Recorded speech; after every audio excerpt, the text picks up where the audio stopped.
Hello hi everyone. देखिए आज हम क्लास 10th के 8 चैप्टर को स्टार्ट करें। नाम है basically how do organisms reproduce, कि ऑर्गेनिजम्स किस तरीके से रिप्रोड्यूस करते हैं उसके बारे में हमारे को स्टडी करना है। अब रिप्रोड्यूस का मतलब क्या होता है? रिप्रोड्यूस का मतलब अपने जैसी ही कॉपी प्रोड्यूस करना। जैसे सपोज कीजिए अगर हम किसी प्रिंटर के पास जाते हैं, फोटोकॉपी के पास जाते हैं, स्टेशनरी के शॉप पे जाते हैं, तो हमारे को किसी हमारे नोट्स की फोटोकॉपी निकलवानी पड़ती है। तो हम जस्ट ऐसे ही कहते हैं कि भाई साहब आप हमारी फोटोकॉपी निकलवा दीजिए। मगर इन द केस इंसानों के अंदर ऐसा प्रोसीजर तो होता नहीं है कि हमारी जैसे ऐसी कॉपी निकल जाएगी। होता है प्रोसीजर, मगर वैसा नहीं होता जैसे एज ए नॉन लिविंग के अंदर होता है। एक कॉम्प्लेक्स और एक अच्छे तरीके से प्रोसीजर होता है जिसके अंदर सारे ह्यूमन बींग्स या सारे लिविंग ऑर्गेनिजम्स, अगर अपन कहें तो वो अच्छा रहेगा कि सारे लिविंग ऑर्गेनिजम्स अपने जैसी ही कॉपी प्रोड्यूस करते हैं। तो ऐसी टेंडेंसी जिसके अंदर सारे लिविंग ऑर्गेनिजम्स अपने जैसी कॉपी प्रोड्यूस करने की कैपेबिलिटी या कैपेसिटी रखते हैं, तो उस प्रोसीजर को हम क्या कहते हैं? रिप्रोडक्शन कहते हैं। तो अब देखो रिप्रोडक्शन इंपॉर्टेंट क्यों होती है। देखो उसका एक बहुत ही आसानी से या एक बहुत सिंपलेस्ट आंसर है कि रिप्रोडक्शन इसलिए नेसेसरी होती है क्योंकि सारे लिविंग ऑर्गेनिजम्स एक ना एक दिन पर क्या हो जाते हैं? मर जाते हैं। कहने का मतलब वो क्या होते हैं? मॉर्टल होते हैं। हम इमॉर्टल नहीं होते, या हम और अच्छे तरीके से कि हम अमर नहीं होते। हमारे एक ना एक दिन क्या हो जाती है? डेथ हो जाती है। तो इन द केस अगर लिविंग ऑर्गेनिजम्स की डेथ हो जाएगी तो फिर उनकी स्पीशीज को आगे कंटिन्यू करने के लिए कुछ ऐसा प्रोसीजर तो होना चाहिए जिस वजह से उनकी स्पीशीज क्या रहे? हमेशा बढ़ती रहे। जिसे हम क्या कहते हैं? जैसे हम हमारी कॉमन लैंग्वेज में वंश कहते हैं कि हमारा वंश हमेशा बढ़ता रहना चाहिए। तो उसी वंश को हम क्या कहते हैं? स्पीशीज कहते हैं। तो अब स्पीशीज हमारी किस तरीके से कंटिन्यू रहेगी? अब स्पीशीज को कंटिन्यू रखने के लिए एक प्रोसीजर है सारे लिविंग ऑर्गेनिजम्स के अंदर। उसी प्रोसीजर को हम क्या कहते हैं? रिप्रोडक्शन कहते हैं। जैसे मैं एक एग्जांपल देकर बताता हूँ कि सपोज कीजिए हमारे इंडिया के अंदर, जैसे ये हमारे इंडिया का एरिया है और इस इंडिया के एरिया के अंदर 100 पीपल रहते हैं। सारे 100 क्या कपल्स है, तो कपल्स कितने हो जाएंगे? 50 कपल्स हो जाएंगे। अभी सारे के सारे 50 कपल्स क्या इनफर्टाइल है। पूरे वर्ल्ड के अंदर कहीं पर भी लोग नहीं रहते, सिर्फ इंडिया के अंदर 50 कपल रहते हैं। इन द केस अगर ये सारे के सारे कपल्स इनफर्टाइल हो, मतलब कहने का मतलब इनके अंदर रिप्रोडक्शन करने की कैपेबिलिटी ना हो, या और सिंपलिसिटी से कहे कि ये बच्चे पैदा नहीं कर सकते, उस कंडीशन में देखो क्या होगा? उस कंडीशन में ये होगा कि कुछ टाइम के बाद में, आफ्टर 100 ईयर्स के बाद में सबकी डेथ हो जाएगी और इसी अर्थ के ऊपर कोई भी इंसान नहीं रहेगा। तो यहाँ पे देखो आपको एक चीज पता चली कि इन द केस अगर किसी लिविंग ऑर्गेनिजम्स के पास रिप्रोडक्शन करने की कैपेबिलिटी ना हो तो कुछ टाइम के बाद में उसके सारे के सारे नंबर क्या हो जाते हैं? डिस्ट्रॉयड, वाइप आउट या खत्म हो जाते हैं, कि उसके नंबर बचते ही नहीं, ना नाम ना निशान। तो उस केस के अंदर देखो क्या होगा? उसी चीज़ को या हमारे स्पीशीज को कंटिन्यू करने के लिए नेचर ने हमारे अंदर एक प्रोसेस रखा है। सारे लिविंग ऑर्गेनिजम्स के अंदर एक प्रोसीजर रखा है। उसी प्रोसीजर को हम क्या कहते हैं? रिप्रोडक्शन कहते हैं। अगर सपोज कीजिए कि अगर ये 100 कपल्स रिप्रोडक्शन करने के कैपेबल हो तो आफ्टर 100 ईयर्स के बाद में ये कपल्स तो जिंदा नहीं रहेंगे मगर इनके बच्चे जरूर होंगे। तो अब देखो बच्चे तो जिंदा है, बच्चे क्या हो गए? लिविंग है। अभी हमारे को यहाँ पर ये मतलब नहीं रखना है कि वो ही लिविंग रहना चाहिए, वो लिविंग हो या ना हो उससे मतलब नहीं, मगर उसी जैसी कॉपी हमारे पास प्रेजेंट होनी चाहिए प्रेजेंट टाइम के अंदर। तो ये सारी चीज़ें कौन करवाता है? ये सारी चीज़ें हमारे अंदर एक प्रोसीजर है जिसकी वजह से हम सारे लिविंग ऑर्गेनिजम्स अपने जैसी ही कॉपी प्रोड्यूस करते हैं। तो उसी कॉपी प्रोड्यूस करने के मेथड को हम क्या कहते हैं? रिप्रोडक्शन कहते हैं। तो इसी वजह से हमने लिखा है कि ये एक ऐसा मेथड है जिसके अंदर सारे ऑर्गेनिजम्स अपने जैसे ही एक किसी यंग वन या ऑफ स्प्रिंग को रिप्रोड्यूस करते हैं। तो इस प्रोसीजर को हम क्या कहते हैं? रिप्रोडक्शन कहते हैं। देखो यंग वंस या ऑफ स्प्रिंग का मतलब क्या होते हैं? चाइल्ड या बच्चे पैदा करना, कि वो अपने जैसे ही बच्चे पैदा करते हैं। अब ये कैपेबिलिटी ज़्यादातर सारे लिविंग ऑर्गेनिजम्स के अंदर देखी जाती है। इन द केस कुछ लिविंग ऑर्गेनिजम्स के अंदर नहीं देखी जाती, और इसी कारण क्या होते हैं? लिविंग ऑर्गेनिजम्स की स्पीशीज क्या रहती है? कंटिन्यू रहती है। तो इसी वजह से हम ये भी कहते हैं कि reproduction maintains the continuity of species. तो ये पॉइंट मैंने लिखी नहीं है, मगर आप नोट कर दीजिएगा क्या करती है? स्पीशीज की कंटिन्यूटी को मेंटेन रखने के लिए हेल्पफुल होती है।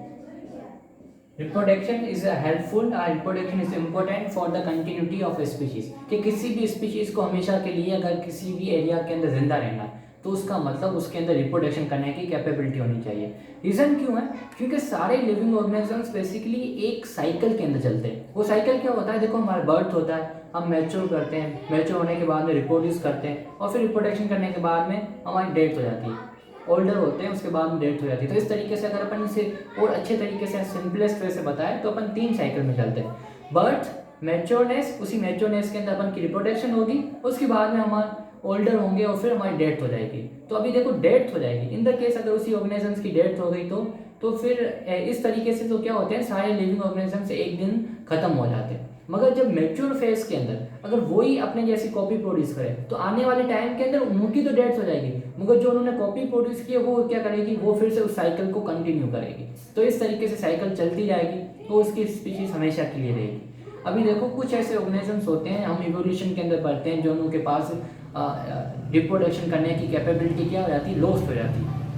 और यही रीज़न होता है कि उनके स्पीशीज अभी हमारे को मिलते नहीं है, या उनके अंदर रिप्रोडक्शन करने की कैपेबिलिटी के अंदर कुछ डिस्टर्बेंस आती है और इसी कारण क्या होता है, स्पीशीज मिलते नहीं है। जैसे आपने देखा होगा कि कुछ बर्ड की स्पीशीज आप 12th क्लास के अंदर पढ़ोगे कि कुछ बर्ड की स्पीशीज के नंबर क्या हो रहे हैं, कम हो रहे हैं। और रीज़न क्या है कि वो बर्ड रिप्रोड्यूस तो करते हैं, मगर उनके जो एक सेल्स होते हैं, एक सेल्स की प्रोटेक्शन या एक सेल इतने स्ट्रॉन्ग नहीं होते कि वो अपने बेबी को अच्छे तरीके से प्रोटेक्शन प्रोवाइड करवा पाए। तो इसी कारण उनके नंबर क्या हो रहे हैं, कम हो रहे हैं। तो यहाँ पे देखो क्या है कि उनके रिप्रोडक्शन करने के मेथड में कुछ डिफेक्ट आया, उसके कारण अब उनके नंबर क्या हो रहे हैं, कम हो रहे हैं। तो साइंटिस्ट ऐसा कहते हैं कि आने वाले समय के अंदर उनके नंबर क्या हो जाएंगे, 0 हो जाएंगे, या वो पूरी की पूरी स्पीशीज खत्म हो जाएगी।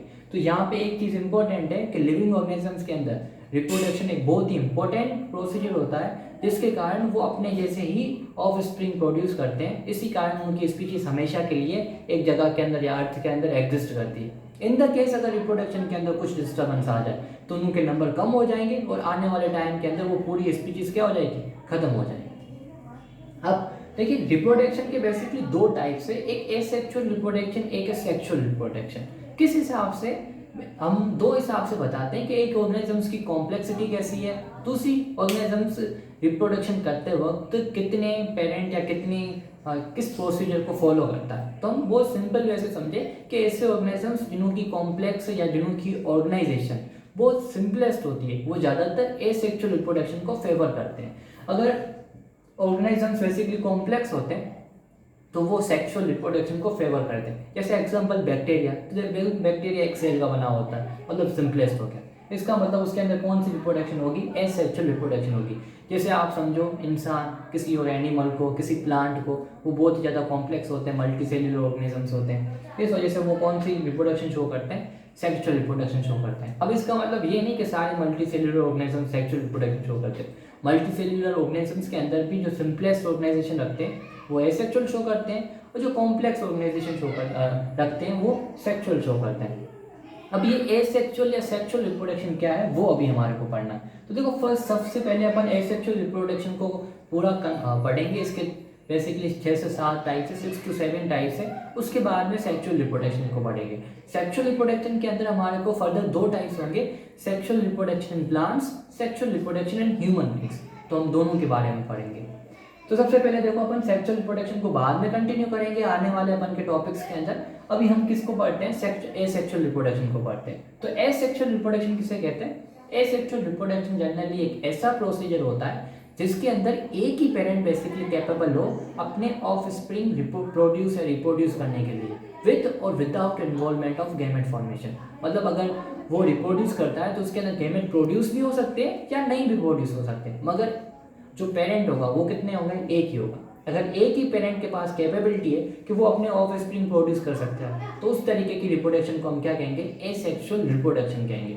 इन द केस अगर 2 पेरेंट इन्वॉल्व होते हैं और उनके अंदर गैमेट फॉर्मेशन का प्रोसीजर होता है तो वो कौन सी रिप्रोडक्शन होती है, सेक्सुअल होती है। तो यहाँ पे देखो एक डिफरेंस आ गया कि ज़्यादातर ऐसी रिप्रोडक्शन या ज़्यादातर ऐसा प्रोसीजर जिसके अंदर जो चाइल्ड या ऑफ स्प्रिंग रिप्रोड्यूस होता है एक सिंगल पेरेंट से, तो वो 99% कौन सी रिप्रोडक्शन होती है, एसेक्सुअल रिप्रोडक्शन होती है। 1% कुछ और हो सकता है। और अब देखो इसके अंदर बेसिकली गैमेट फॉर्मेशन का प्रोसीजर हो भी सकता है या नहीं भी हो सकता है, मगर पेरेंट हमेशा एक ही रहेगा। इन द केस अगर गैमेट फॉर्म भी होता है तो गैमेट कैसे फॉर्म होंगे, माइटोसिस से फॉर्म होंगे। देखिए आपने 9th क्लास के अंदर सेल डिवीजन के 2 टाइप्स पढ़ेंगे।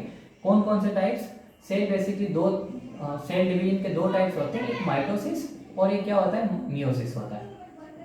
मियोसिस माइटोसिस के अंदर एक सेल 2 सेल में डिवाइड होता है और मियोसिस के अंदर एक सेल 4 सेल में डिवाइड होता है। इसके अंदर जेनेटिक मटेरियल हमेशा सेम रहता है और मियोसिस के अंदर जेनेटिक मटेरियल क्या हो जाता है, हाफ हो जाता है, चेंज हो जाता है। मगर यहाँ पे हमने क्या किया, जो गेमेट फॉर्म होंगे वो कौन सा प्रोसीजर को फॉलो करेंगे, माइटोसिस को।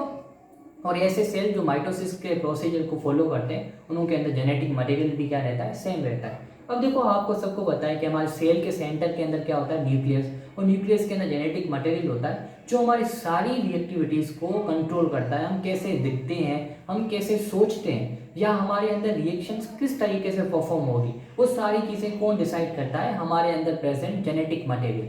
अभी माइटोसिस, एसेक्सुअल रिप्रोडक्शन के अंदर माइटोसिस होती है, तो माइटोसिस से जो पेरेंट का जैसा जेनेटिक मटेरियल होता है वैसे का वैसे आइडेंटिकल कॉपी बनती है और वो उसके ऑफ स्प्रिंग के अंदर ट्रांसफर हो जाएगी। तो इसको देखो आपको एक चीज़ क्लियर हो जाएगी कि अगर जैसा पेरेंट का जेनेटिक मटेरियल होगा वैसा का वैसा कैसा होगा, ऑफ स्प्रिंग का होगा। अगर जेनेटिक मटेरियल सेम होगा तो उनकी स्ट्रक्चर्स भी सेम होगी, उनकी रिएक्शन जो उनकी बॉडी के अंदर होती है वो भी सेम होगी, और अगर वो रिएक्शंस भी सेम होगी तो उन्हें वो दिखाई में भी ऐसे देंगे, एक जैसे ही दिखाई देंगे। तो इस वजह से हम ये कहते हैं कि जो एसेक्सुअल रिप्रोडक्शन से ऑफ स्प्रिंग प्रोड्यूस होते हैं वो basically identical and exact copy of their parent होते हैं, अपने पेरेंट जैसे दिखते हैं और एकदम एग्जैक्ट कॉपी होती है। चाहे अपन उनके जीन को ले लें तो सारी की सारी जीन की अरेंजमेंट वैसी की वैसी होगी जैसे उनके पेरेंट्स की है, और अगर जीन की अरेंजमेंट सेम है तो इस वजह से वो मॉर्फोलॉजिकली वैसे ही दिखते हैं जैसे उनके पेरेंट्स दिखते हैं। तो इसी वजह से अगर एसेक्सुअल रिप्रोडक्शन से अगर कोई ऑर्गेनिजम्स प्रोड्यूस होते हैं तो उनकी जेनेटिक कॉन्स्टिट्यूशन और मॉर्फोलॉजिकली, मतलब उनकी जीन की स्ट्रक्चर्स और वो उनकी शेप कैसी होगी या किस तरीके से दिखाई देंगे, तो जो चीज़ हम हमारे आंखों से देख सकते हैं उन्हें हम मॉर्फोलॉजिकल कैरेक्टर्स कहते हैं, और जो चीज़ें उनकी जीन के अंदर प्रेजेंट होती है उन्हें अपन जेनेटिक कैरेक्टर्स कहते हैं। तो एसेक्सुअल रिप्रोडक्शन से जो न्यू ऑर्गेनिजम्स रिप्रोड्यूस करते हैं उनकी basically genetically and morphologically characters क्या होते हैं, सिमिलर होते हैं। तो फिर उन ग्रुप ऑफ ऑर्गेनिजम्स को हम क्या कहते हैं, क्लोन कहते हैं। या सिंपली अपन ये कहें, अगर जो एसेक्सुअल रिप्रोडक्शन से जो ऑर्गेनिज्म प्रोड्यूस करेंगे उनके अंदर जेनेटिक और मॉर्फोलॉजिकल कैरेक्टर सिमिलर्स होते हैं, अगर उनका ग्रुप बन जाता है तो उस ग्रुप को हम क्या कहेंगे, क्लोन कहेंगे। अब देखो हमारे को क्या करना है, अब हमारे को एसेक्सुअल रिप्रोडक्शंस के टाइप पढ़ने हैं कि एसेक्सुअल रिप्रोडक्शन किस किस तरीके से परफॉर्म हो सकता है। तो सबसे पहले देखो फर्स्ट टाइप है फिशन। फिशन का मतलब क्या होता है, टूटना। एक देखो होता है फ्यूजन। फ्यूजन का मतलब क्या होता है, जुड़ना। दोनों टर्म्स बेसिकली हमारे साइंस के अंदर बहुत बार यूज होते हैं। एक FUSSI1 आता है, एक आता है FISSI1। इन द केस अगर FUSSI1 आता है तो उसे फ्यूजन कहते हैं, इसका मतलब होता है कंबाइन होना। और ये FISSI1 होता है फिशन। फिशन का मतलब क्या होता है, टूटना। तो फ्यूजन अपन का है ही नहीं, तो जैसे अपन रफ कर देते हैं। अब देखो अपन फिशन पढ़ते हैं तो फिशन किसे कहते हैं, फिशन का मतलब टूटना। तो एक ऐसा प्रोसीजर है जिसके अंदर पेरेंट की बॉडी दो पार्ट्स के अंदर टूट जाए, दोनों पार्ट बेसिकली एक न्यू ऑर्गेनिजम्स की तरह बिहेव करे, तो उस प्रोसीजर को हम क्या कहते हैं, फिशन कहते हैं। अब ये सब जरूरी नहीं है कि पेरेंट की बॉडी हर बार दो पार्ट्स में डिवाइड हो, कभी कभी दो पार्ट्स में भी डिवाइड हो सकती है, दो से ज़्यादा पार्ट्स में डिवाइड हो सकती है, मगर वो क्या होगी, सारे की सारी exact copy of their parents होगी। जैसे हम एक एग्जाम्पल उठाते हैं, जैसे रिप्रोडक्शन एमेबा। देखो एमेबा एक इरेगुलर शेप स्ट्रक्चर होता है, उसके बीच में क्या प्रेजेंट होता है, उसके बीच में न्यूक्लियस प्रेजेंट होता है। जब वो रिप्रोड्यूस करेगा तो क्या होगा, उसके जनरली सबसे पहले क्या होगा, सबसे पहले उसकी न्यूक्लियस की दो कॉपीज बन जाएंगी और उसका सेल की तो वैसे इरेगुलर शेप स्ट्रक्चर होती है। फिर कुछ टाइम के बाद में क्या हो जाएगा, कुछ टाइम के बाद में इसी एमेबा से जनरली दो सेल्स बन जाएंगे। तो अभी देखो एक एमेबा से, एक पेरेंट एमेबा से दो पेरेंट एमेबा बने, ऐसा लगा कि इसकी बॉडी क्या होगी, यहाँ से डिवाइड हो गई और दो क्या हो गए, दो न्यू एमेबा बन गए। तो इस तरीके की रिप्रोडक्शन को हम क्या कहते हैं, फिशन कहते हैं। कि ऐसी रिप्रोडक्शन जिसके अंदर पेरेंट बॉडी दो या दो से ज्यादा पार्ट के अंदर डिवाइड हो जाए, वो जो टूटे हुए पार्ट है अब वो न्यू ऑर्गेनिजम्स की तरह या एक एज ऑफ स्प्रिंग की तरह बिहेव करे, तो उस तरीके की रिप्रोडक्शन को हम फिशन कहते हैं। तो यहाँ पे देखो एक एग्जाम्पल क्या हमने ले लिया, एमेबा का ले लिया। और आज